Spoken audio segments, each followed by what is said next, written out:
लेकिन सिद्दीक जान, जो अभी सरप्राइज़ मिला सुप्रीम कोर्ट को भी, हम सब को भी, जिस तरह से ये पता लगा कि एक एक्ट पास हो गया है, तो उसमें ही उमर ता बंदयाल साहब चीफ जस्टिस के रिमार्क्स हैं कि अदलिया की आज़ादी का तहफ़्फ़ुज़ करना है, खुफिया मुलाकातों से मामलात नहीं चल सकते, हुकूमत जारहाना अंदाज से गुरेज करे, अदालत ने ऑडियो लीक्स कमीशन का अलदम करार नहीं दिया, किसी चीज़ पर तहकीकात करानी है तो बाकायदा तरीकाकार से आए। चीफ जस्टिस ने हुकूमत को जारहाना अंदाज इख्तियार करने से गुरेज का मशवरा भी दिया, लेकिन लग नहीं रहा कि इस मशवरे पर अमल हो रहा है। देखिए उसामा भाई, इस पे भी बिल्कुल आते हैं, लेकिन मुज़म्मिल साहब ने जो बात की कि 2017 में मियां नवाज शरीफ को जब सजा सुनाई गई तो उसके बाद एक नैरेटिव है कि जनाब उसके बाद फिर पाकिस्तान के हालात ख़राब होना शुरू हो गए। तो मुझे बताएं कि 2017 में जब मियां नवाज शरीफ को नायल किया गया तो उस वक्त कौन सी पाकिस्तान में दूध और शहद की नहरें बह रही थी, या उसके बाद चलें 2018 तक तो नून लीग की हुकूमत रही, शाकिर नबासी वज़ीर आज़म रहे, पॉलिसीज नवाज शरीफ की चलती रही। अच्छा, उसके बाद भी फिर आप आ जाएँ कि चलें हम एक लम्हे के लिए कह देते हैं जनाब कि वो बड़ी ज़्यादती हो गई कि नून लीग को 2018 में इक़्तिदार नहीं दिया गया और पाकिस्तान को बड़ा नुकसान हो गया। तो कितने साल के लिए उनके पास इक़्तिदार नहीं था? 3.5 साल के लिए इक़्तिदार नहीं था। उसके बाद फिर वो आ गए, 14 महीने फिर उनको हो गए। तो बात यह है कि नून लीग ने 40 साल से नून लीग और पीपल्स पार्टी इक़्तिदार में है, सिर्फ 3.5 साल इमरान खान के, और वो दरमियान में जो जनरल मुशर्रफ जो आए वो एक आ गया, तो बाकी तो ये इक़्तिदार में रहे, 3-3, 4-4 बारियां ले चुके हैं, और अभी भी शहबाज शरीफ साहब वज़ीर आज़म हैं, सारी जमातें इक़्तिदार में। तो कौन से इन्होंने पाकिस्तान के लिए 14 माह में कोई एक बेहतरीन इन्होंने पाकिस्तान की मुशत के अंदर की हो।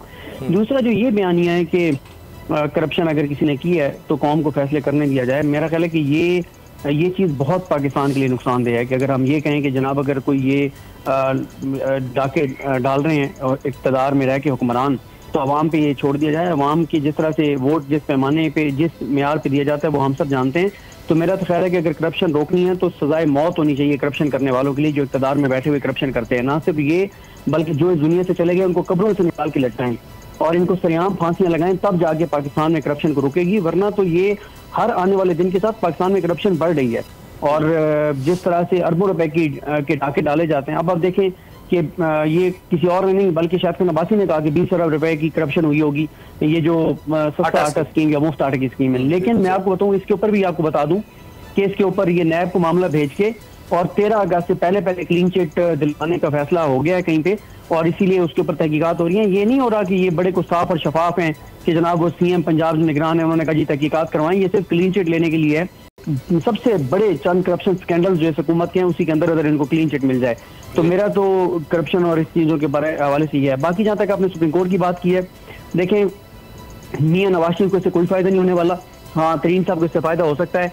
मियां नवाज शरीफ को इसलिए फ़ायदा नहीं हो सकता कि वो सजायाफ्ता मुजरिम है 2 केसेस में। एक चीज़ में उनको फ़ायदा हो सकता है वो है तायात नाइली वाले मामले में कि जी तायात नाइली ख़त्म हो जाए और कहा जाए कि जनाब ये नाइली 5 साल के लिए होगी या 1 टर्म के लिए होगी, तो तब भी उनके वो केसेस खत्म नहीं होंगे, अल अजीजिया और एमन फील्ड की सजाएं खत्म नहीं होंगी।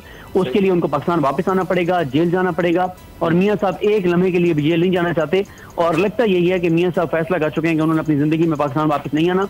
मुझे बिल्कुल नहीं लगता कि मियां नवाज शरीफ को फायदा होगा। लेकिन हमने हुदैबिया पेपर मिल केस देखा था, वो केस उसके बाद दोबारा हमने देखा आया और वो जिस तरह खत्म हुआ, तो ये भी तो हो सकता है सिद्दीक के मियां साहब आए चाहे 1-2 दिन के लिए जेल जाएं, इसहाक डार साहब भी तो आए और उसके बाद सीधा वो सेनेटर और वजीर ख़जाना, तो शहबाज शरीफ साहब के दामाद आए हैं, बेटे आए हैं, तो इसी तरह मियां साहब आके सजा चंद के लिए उसके बाद अपील करें और रिलीफ लें। देखें उसामा भाई, एक बहुत फ़र्क है। ये किसी दिन ना हम प्रोग्राम में इस पर तफसील से बात करेंगे जब अच्छा। मैं आपके रूबरू बैठूंगा तो उस वक्त हम इस पे बात करेंगे कि देखें मियां नवाज शरीफ का मामला यह है कि वो सजायाफ्ता मुजरिम है। उनको एक आईनी अदालत इस्लामाबाद हाई कोर्ट ने इश्तिहारी और मफरूर डिक्लेयर किया है। और मैं आपको बता दूं कि पाकिस्तान की अदालती तारीख में ये पहला केस था जिसमें अदालत ने आइन और कानून के अंदर जो प्रोसेस दिया हुआ है किसी को इश्तिहारी और मफरूर डिक्लेयर करने का, उसके फुल स्टॉप कौमे पे भी अदालत ने अमल किया है। और उसके ऊपर पूरा इवन के जिन लोगों ने कोरियर कराया था उनके नोटिस को उनका ऑन ओथ बयान रिकॉर्ड किया गया, जिन्होंने उनके दरवाजे पे जाके दस्तक दी थी उनका ऑन ओथ बयान रिकॉर्ड किया गया, जो यहाँ से भेजने वाले थे, तो उनका मामला बिल्कुल सजायाफ्ता मुजरिम। चले एक बात मुज़म्मिल करना चाहिए, मुज़म्मिल आप बात करें फिर आगे हम इस पर देखें ना। बेसिक चीज़ ये है कि अगर करप्शन के बयानिए का खान साहब का तो बेसिक मोटिव ही ये था पावर में आने का कि 90 रोज़ में करप्शन ख़त्म कर देंगे, और जिस वजह से पूरा मुल्क जलवा दिया उन्होंने वो था भी करप्शन का केस कि 190 मिलियन पाउंड बाहर से आता है और अब काबीना में उनके अपने वज़रा इस बात को को मानने को तैयार नहीं है कि उन्होंने सिग्नेचर्स किए। शेख रशीद साहब का बयान आज जो सामने आया है वो भी उसी बात का डिनायल है और उनकी अपनी पार्टी उनके साथ नहीं खड़ी हो रही इस बात के ऊपर। और साथ साथ करप्शन इंडेक्स की अगर आप बात करें 10 से 15 दर्जे तनज़्ज़ुली हुई थी खान साहब के दौर के अंदर। हालांकि वो इसी बयानिए को लेके आए थे कि हम तो उखाड़ के बाहर फेंक देंगे, सब ख़त्म कर देंगे, करप्शन कोई कर नहीं पाएगा पाकिस्तान के अंदर। किसको सज़ा हुई ऑब्जेक्टिव इनके दौर के अंदर? कितने पैसे वापस लेकर आए?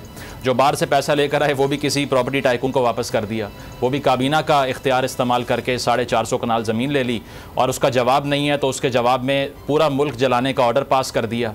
उसकी भी मजम्मत 4 दिन बाद की और उसमें भी ऐसे मजम्मत की कि लगा जैसे कंडमनेशन हो ही नहीं रही। इसके अलावा जो सारी बात ये होती है मफरूर होने वाली या इश्तिहारी होने वाली, खान साहब खुद नहीं मानते इसको। उन्होंने खुद अपनी पटिशन के अंदर लिख दिया कि अदालत से जो नाअहली हुई है या फिर जो क्रिमिनल केस चला है नवाज़ शरीफ साहब के ऊपर वो कहीं और से हो रहा था। अब जब सबसे बड़ा फ़रीक नवाज़ शरीफ के अगेंस्ट इस बात को एक्सेप्ट नहीं कर रहा तो इसके बाद ये बात करना तो मीनिंगलेस लगता है मुझे। उसकी वजह यह है कि सारा बयानिया खान साहब के अगेंस्ट ही सेंट्रिक था ना। उन्हीं की बात मान के करप्शन का और चोर चोर का बयानिया तश्कील दिया और कहा कि इनसे बात नहीं करनी। आज उन्हीं से अपीलें कर रहे हैं कि मेरे साथ बैठ के बात करो। पहले जब ताकत में थे तब बात करने को तैयार नहीं थे। तो अनफॉर्चुनेटली इमरान खान साहब ने कभी भी 3.5 साल में या इससे पहले भी सियासतदान का रोल प्ले नहीं किया। अपने हाथों से असम्बलियाँ तोड़ने वाला पहला सिविलियन इंसान वो बने हैं और उसका वो खमियाजा अब ये भुगत रहे हैं कि डेमोक्रेटिक प्रोसेस से उनको निकाल दिया गया, जो कि ख़ुद किया उन्होंने। पार्टी को इतना नुकसान क्यों पहुँचाया? क्योंकि उनको दिखाई दे रहा था कि इस करप्शन केस में, अलकादिर ट्रस्ट केस के अंदर मैं बच नहीं सकता। ओपन एंड शट केस है, इसका कोई जवाब ही नहीं है उनके पास। और उससे एस्केप करने के लिए उन्होंने ये सारा कुछ किया जिसका अब आजकल उनके वर्कर जो मार खा रहे हैं वो सारा लीडर की कॉल पर हुआ ना। तो मैं ये समझता हूँ कि उन्होंने कभी डेमोक्रेट होने का ना सबूत दिया है और ना उस तरह से उनका एक इमेज बनाया उन्होंने अपना। एंटी पॉलिटिशियन और एंटी पॉलिटिक्स नैरेटिव को परसू किया और आज उसी का जो है वो प्राइस पे कर रहे हैं। तो ये कहना कि बाकी सारे चोर हैं उनसे बात नहीं हो सकती, आपके ऊपर भी करप्शन का केस है और इसीलिए आप ये सब भुगत रहे हैं जो हो रहा है आपके साथ। अच्छा, इंतज़ार था ना, चलो इस बार वो करते हैं जो इससे पहले किया ही नहीं। किस्मत की आंखों में आंखें डाल के जीतना होगा। सब में है शेर जैसी राह, जर्रा जर्रा भी हर कंटेस्टेंट को लगेगा पहाड़। लड़खड़ाना नहीं है, खोल दो अपने पंख अगर आसमान छूना है। अबे लग रहा है ये सब पहले भी कहीं सुना है।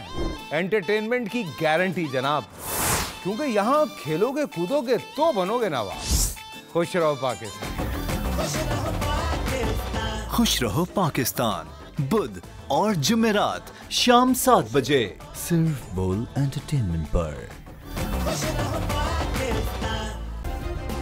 सब्सक्राइब करें और बेल दबाएं ताकि कोई खबर रह न जाए।